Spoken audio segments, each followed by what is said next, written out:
नमस्कार मित्रों, मैं आलोक पांडे विद्याधन ऑनलाइन क्लासेस में आपका स्वागत करता हूं और ये मेरा हिंदी का पहला क्लास है। और मैं यही चाहता हूं कि आपका जो भी अपकमिंग एग्जाम्स है, जैसे कि यूपीएसआई है, यूपी पुलिस है, अभी आरओ का एग्जाम तो इसी मंथ में है, यूपी ट्रिपल एससी टेट के एग्जाम आने वाले हैं, तो उसमें जो क्वेश्चंस आते हैं उनको आप आसानी से कम समय में आप सॉल्व कर लो। अभी जो रिसेंटली आने वाले एग्जाम्स हैं उनमें अभी तो फॉर्म तो नहीं आए हैं ये यूपी पुलिस के। तो मैं बात करूं अगर यूपी पुलिस की, यूपी पुलिस में 37 क्वेश्चन जो होते हैं हिंदी से आते हैं। यूपीएसआई की बात करें,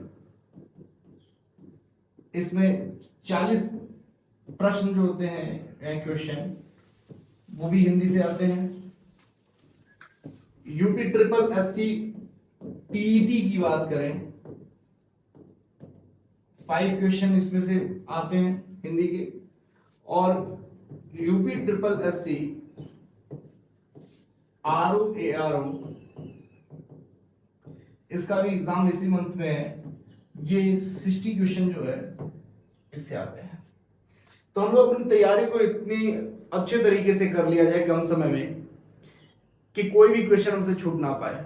और जो सबसे बड़ी बात होती है ना टाइम की, तो कम टाइम में मतलब कि 10 to 15 मिनट्स हम लोग मैक्सिमम क्वेश्चन को सॉल्व कर सकते हैं हिंदी में, और मैक्सिमम नंबर भी गेन कर सकते हैं, मैक्सिमम नंबर गेन कर सकते हैं। हिंदी में कोई ऐसा सॉल्यूशन तो करना नहीं होता है भाई, आपने अगर पढ़ा है अच्छे तरीके से समझा है तो उसको क्वेश्चन को पढ़ते ही आप लोग ट्रिक कर सकते हो। चलते हैं अपने टॉपिक पे, तो बात करते हैं हिंदी शब्द का सर्वप्रथम प्रयोग। अगर हम बात करते हैं हिंदी शब्द का सर्वप्रथम प्रयोग, तो जो हिंदी शब्द है वो कहां से आया, तो ये हमारी नदी है सिंधु नदी। सिंधु नदी, सिंधु नदी जो है उसके किनारे, इस सिंधु नदी के किनारे बसने वाले जो लोग थे उनके क्षेत्र को सिंधु क्षेत्र कहा बोला, सिंधु क्षेत्र कहा गया या सिंधु प्रांत कहा गया। सिंधु नदी के किनारे बसने वाले क्षेत्रफल को सिंधु क्षेत्र या फिर सिंधु प्रांत के नाम से जाना गया। इस प्रांत में रहने वाले लोग को, इस प्रांत में रहने वाले लोग को सिंधु प्रांत में, सिंधु प्रांत या क्षेत्र कहें, क्षेत्र में रहने वाले लोग को, रहने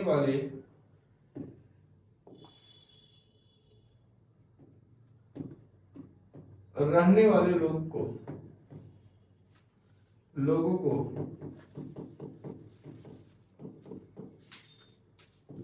सिंधी कहा गया। क्या बोला गया? सिंधी बोला गया। यह हमारी है सिंधु नदी। सिंधु नदी के जो आसपास का क्षेत्र था उसे हम क्या बोले? सिंधु क्षेत्र या सिंधु प्रांत बोले। और इस सिंधु प्रांत में रहने वाले लोग को क्या बोले? सिंधी बोले। जो ये सिंधी आपस में विचारों का आदान प्रदान करते थे, आपस में विचारों का आदान प्रदान जिस भाषा के द्वारा करते थे उस भाषा को सिंधवी कहा गया। सिंधवी कहा गया। उस भाषा को क्या बोला गया? सिंधवी कहा गया। अब चूंकि भारत पर काफी लोगों ने आक्रमण किया, उसमें सबसे पहले आक्रमण करने वाले अरबी थे। सबसे पहले आक्रमण करने वाले कौन थे? अरबी थे। अरबी थे। और अरबी लैंग्वेज में 100 को ह कहा जाता है। 100 को क्या बोला जाता है? ह बोला जाता है। इसलिए वो लोग इस सिंधु क्षेत्र को हिंदू क्षेत्र, इस सिंधु क्षेत्र को हिंदू क्षेत्र या प्रांत इसमें रहने वाले लोगों को सिंधी के जगह पे हिंदी तथा इनकी भाषा को सिंधी की जगह पे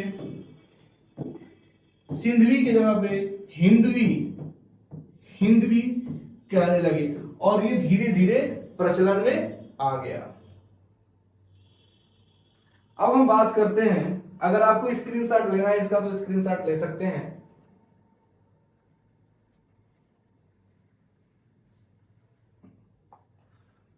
हाँ,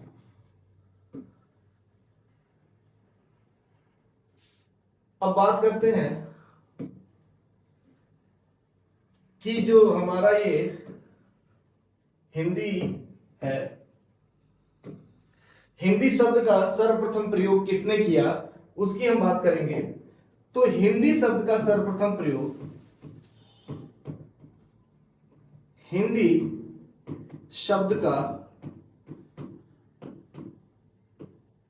सर्वप्रथम प्रयोग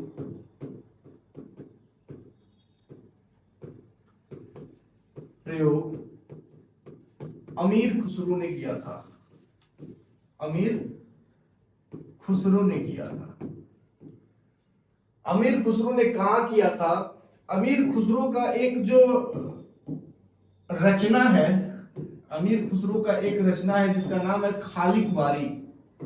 खालिक बारी, ये गयासुद्दीन के लड़के को जो फारसी और हिंदी मतलब कि अरबी सिखा रहे थे, तो उस समय जो है फारसी और हिंदी को अनुवाद करने की एक शब्दकोश थी। ये क्या थी?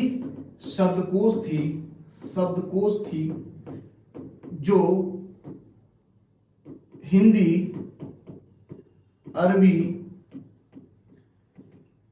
और फारसी भाषाओं का इसमें संग्रह था। इसी के मदद से वो सिखा रहे थे। तो इस खालिक बारी में, खालिक बारी में, इसका नाम खालिक बारी भी आती है और कहीं कहीं लिखा रहता है खालिक ए बारी। खालिक ए बारी। इसमें जो है सर्वप्रथम हिंदी शब्द हिंदी शब्द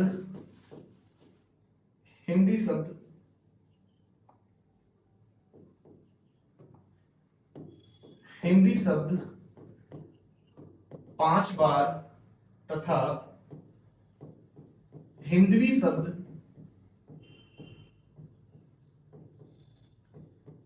30 बार प्रयोग में लाया गया है। अब हम बात करते हैं अमीर खुसरो की। तो अमीर खुसरो को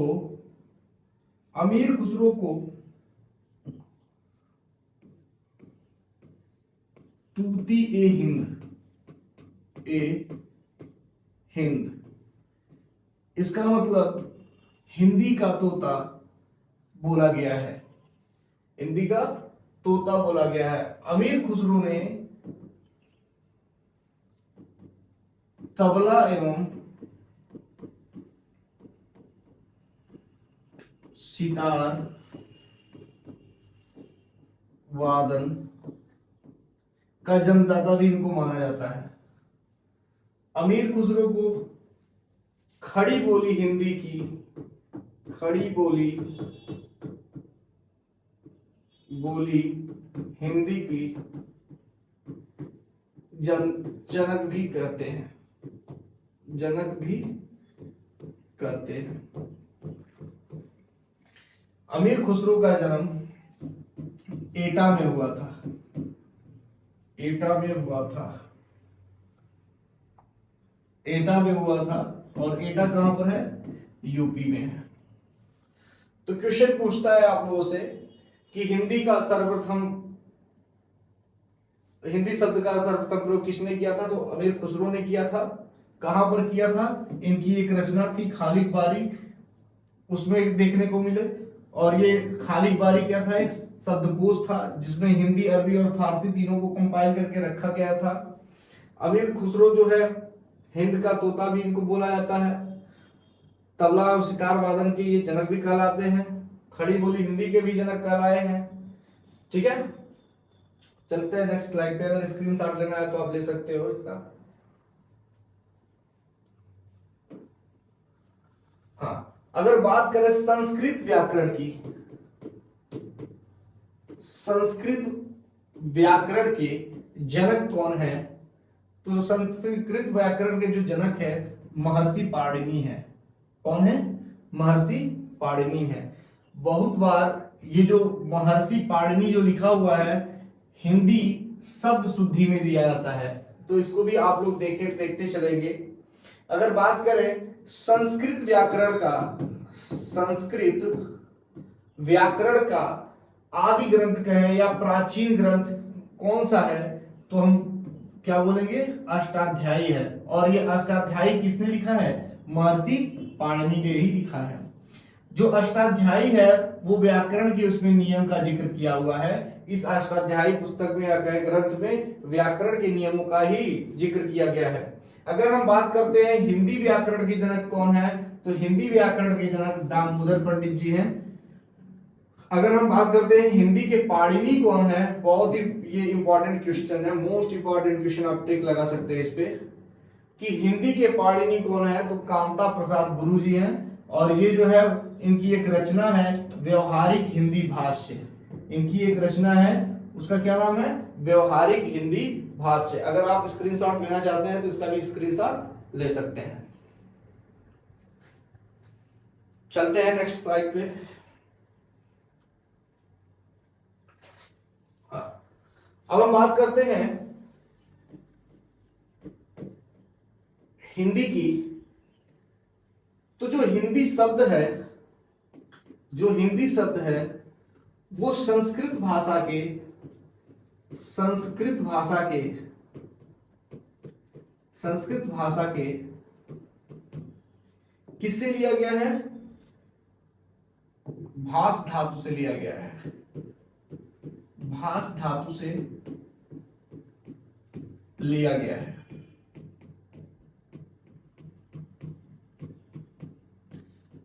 भास धातु से लिया गया है।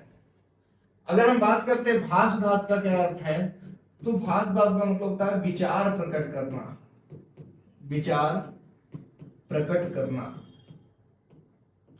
विचार प्रकट करना।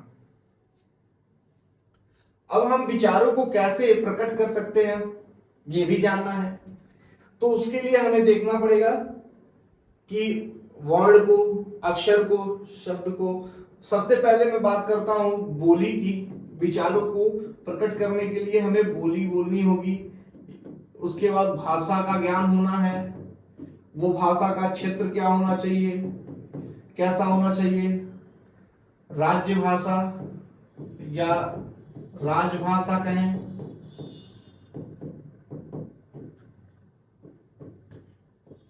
एक राष्ट्रीय भाषा, राष्ट्रीय भाषा। ठीक है।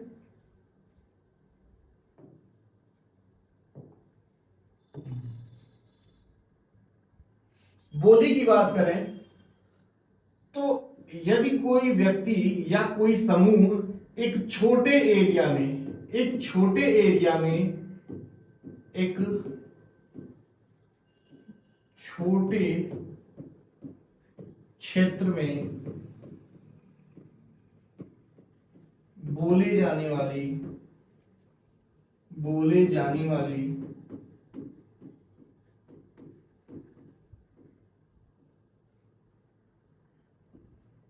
ये जो होता है एक छोटे क्षेत्र में बोले जाने वाली भाषा होती है।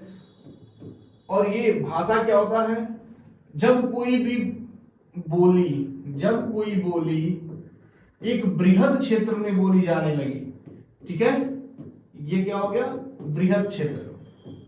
बृहद क्षेत्र, एक बृहद क्षेत्र में बोली जाने लगती है तो उसको हम क्या कहते हैं? भाषा कहते हैं।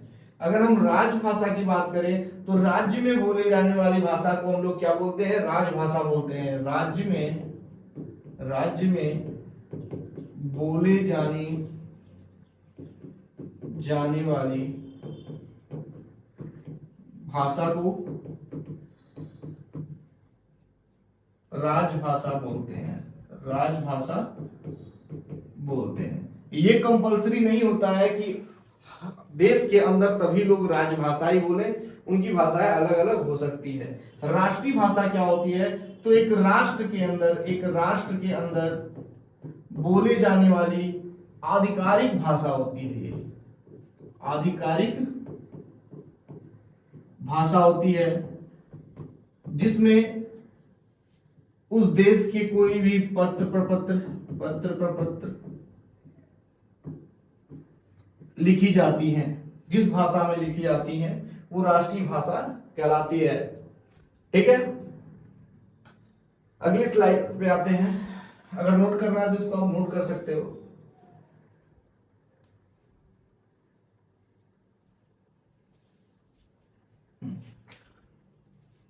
अब हम बात करेंगे जो हमारी भाषा है,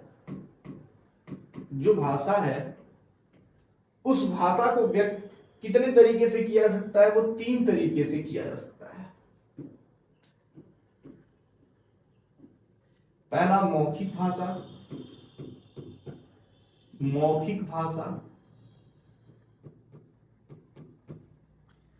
दूसरा है लिखित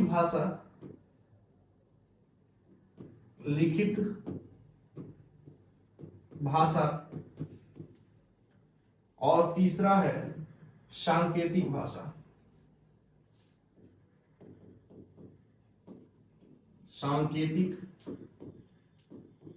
भाषा। मौखिक भाषा हम किसे कहते हैं? यदि कोई व्यक्ति बोलकर, यदि श्रोता वक्ता द्वारा कहे हुए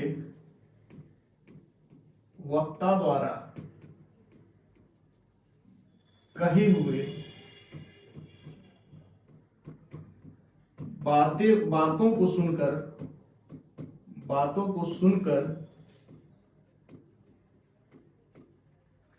उसके मन के विचारों को समझ जाता है,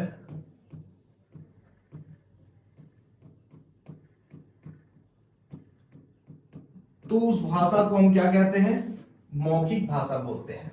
यदि श्रोता वक्ता द्वारा कहे हुए मन की बातों को सुनकर अगर उसके मन के विचारों को समझ लेता है तो उसे हम क्या कहेंगे? मौखिक भाषा कहेंगे।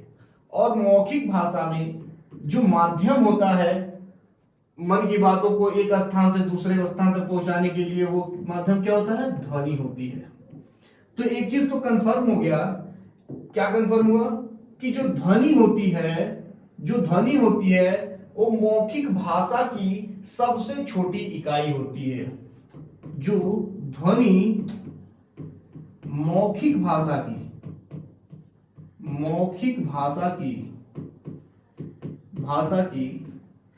सबसे छोटी इकाई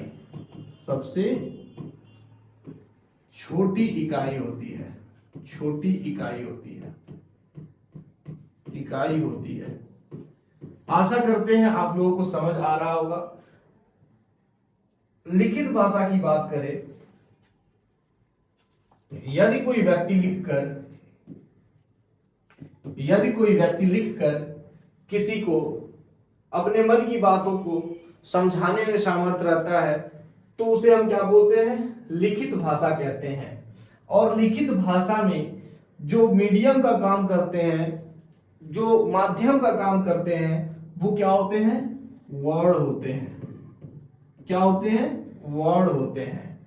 और क्या होते हैं? अक्षर होते हैं। क्या होते हैं? अक्षर होते हैं। और क्या होते हैं? शब्द होते हैं। क्या होते हैं? शब्द होते हैं। और फिर क्या होते हैं? वाक्य होते हैं। क्या होते हैं? वाक्य होते हैं। तो हम कह सकते हैं कि लिखित भाषा की सबसे छोटी इकाई जो होती है वो क्या होती है? वर्ण होती है। लिखित भाषा की सबसे छोटी इकाई वर्ण होती है। लिखित भाषा की सबसे छोटी इकाई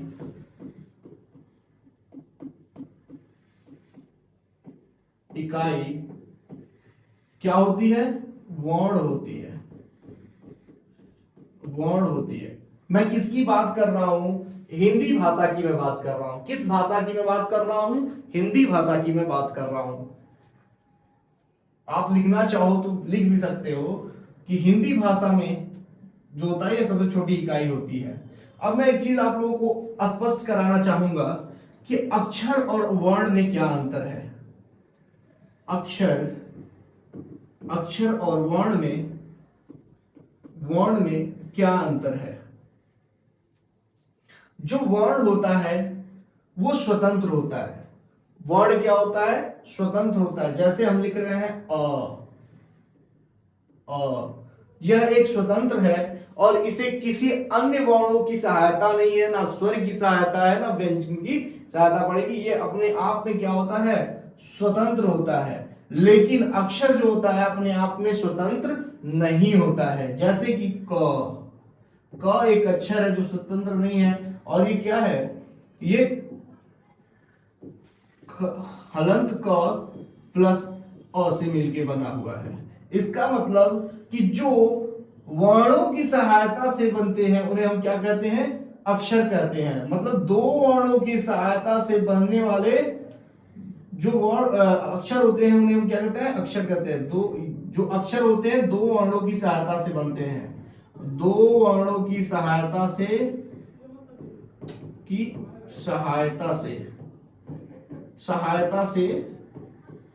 बनते हैं। ये दो वर्णों की सहायता से बनते हैं, जबकि वर्ण स्वतंत्र होते हैं। क्या होते हैं? स्वतंत्र होते हैं। तो आपको समझ में आ गया होगा। अभी हम लोग जब वर्ण विच्छेद पढ़ेंगे, क्या पढ़ेंगे? वर्ण विच्छेद पढ़ेंगे। वर्ण विच्छेद पढ़ेंगे तो उसमें हम देखेंगे कि कहां पर वर्ण विच्छेद में कैसे क्या होता है। अक्षर अगर कोई लिख दिया जाता है या शब्द लिखा हुआ रहता है तो फिर कैसे हम करते हैं उसको। जैसे कि मान के चलिए मैंने लिख दिया है अमर। क्या लिख दिया है? अमर। अब अमर में अ प्लस म अ र ये इसका वर्ण विच्छेद होता है। और हर एक अक्षर के ये जो तीन अक्षर दिए हैं वो तीनों अक्षर में जो दो अक्षर हैं उनमें जो है वर्ण का विच्छेदन हो रहा है। आशा करते हैं कि आप लोगों को बहुत अच्छे तरीके से समझ में आ रहा होगा। तो ये क्या होता है? लिखित भाषा होता है। अब हम बात करते हैं सांकेतिक भाषा की। तो संकेत के द्वारा यदि कोई व्यक्ति अपने मन की बातों को या मन के भावों को विचार प्रकट करना चाहता है तो उस भाषा को हम क्या बोलते हैं? सांकेतिक भाषा बोलते हैं। जैसे कि अगर कहीं पे भी जाते समय ये रोड है और रोड पे एक सैंपल दिया जाता है, गोल सा बनाया होता है रेड कलर में, तो इसको देखते ही हमको मालूम चल जाता है कि क्या है? ये स्टॉप करना है, गाड़ी को क्या करना है? स्टॉप करना है। या फिर अगर यहाँ पे पी लिख के वहां पर क्या लिख दिया रहता है? क्रॉस लगा दिया रहता है, तो हम लोग जान लेते हैं कि हमें वहां पे गाड़ी अपनी पार्किंग नहीं करनी है। अगर बात करें ट्रेन के लिए, तो ट्रेन के लिए आप लोग देखे होंगे तीन सिग्नल का यूज किया जाता है। तीन सिग्नल का यूज किया जाता है। कौन कौन से सिग्नल का यूज किया जाता है? एक रेड सिग्नल का, एक ग्रीन सिग्नल का, और एक कौन से सिग्नल का? येलो सिग्नल का। तो मतलब कि इस संकेत के माध्यम से, कलर के संकेत के माध्यम से भी हम क्या कर सकते हैं? अपने मन के विचारों को प्रकट कर सकते हैं। मन के विचारों को प्रकट कर सकते हैं। हम देखते हैं यदि हरे रंग का जो वहां पे इंडिकेटर जलता है, स्विच जलता है, अगर बल्ब हमें हरे रंग की दिखाई देती है तो मुझे मालूम ये चलता है कि आगे बढ़ना है या फिर चलते रहना है। यदि वही पीले रंग की दिखाई देती है तो धीरे धीरे चलना है। कैसे चलना है? धीरे धीरे चलना है। तथा लाल रंग अगर जला होता है तो वहां रुकने की चेतावनी मिलती है, वहां रुकने की चेतावनी मिलती है। ठीक है दोस्तों, तो अभी मैं इतना ही पढ़ा रहा हूं। जो चीज मैंने अभी पढ़ाया है, जैसे कि मैं पहले पेज पे आ जाऊं, ये तो पुलिस के बारे में बताया है। हिंदी शब्द का सर्वप्रथम प्रयोग हो गया। उसके बाद जो भी ये व्याकरण के जनक हो गए, आदि ग्रंथ हो गई हमारी, हिंदी के जनक हो गए, इनके बारे में, अमीर खुसरो या फिर हम बोले बोली के बारे में, भाषा के बारे में, राजभाषा के बारे में, राष्ट्रभाषा के बारे में, या भाषा के प्रकार जो है, जो मौखिक भाषा है, लिखित भाषा, सांकेतिक भाषा, इससे रिलेटेड जो है हम क्वेश्चन बनाएंगे अपने नेक्स्ट वीडियो में। तथा वर्णमाला जो है शुरू से एकदम बेसिक लेवल से हम स्टार्ट करेंगे कि आप लोगों को किसी प्रकार की दिक्कत ना हो। इसलिए हमारा सेकंड पार्ट जो है वीडियो देखना ना भूलें। यदि हमारी ये पहली वीडियो हिंदी की अच्छी लगी हो तो लाइक करें, सब्सक्राइब करें तथा बेल आइकन को दबाना ना भूलें। Thank you.